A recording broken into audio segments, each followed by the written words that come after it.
ጥቅምት 1 ቀን 1966 ዓመተ ምህረት በዛሬው ዕለት ከዛሬ 52 ዓመት በፊት ልክ በዛሬዋ ቀን በክራር ሙዚቃን በመጫወት ከሚታወቁ ዜመኞች መካከል ግንባር ቀደም ተጠቃሹ ድምጻዊ ካሳ ተሰማ ከዚህ ዓለም በሞት የተለየበት ዕለት ነበር። ካሳ ተሰማ በክብር ዘበኛ ሰራዊት ውስጥ በቧንቧ ጠጋኝነት ነበር ተቀጥሮ የሚሰራው። በትርፍ ጊዜው ግን በክራር ይጫወት ነበር።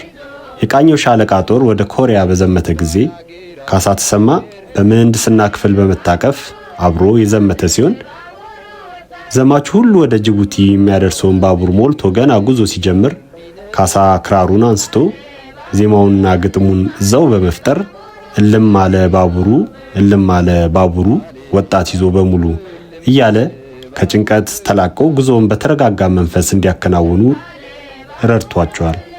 ካሳ ተሰማ ወፈር ባለ ድምጹ የተጫወታቸው ብርቱካኔ፣ ሸግዬ፣ ፋኖና የመሳሰሉ ስራዎች በጉልህ የሚታወሱ ናቸው። ነፍስ ይሄር ሁሉን ይቀበላል ወታደር በርጋታ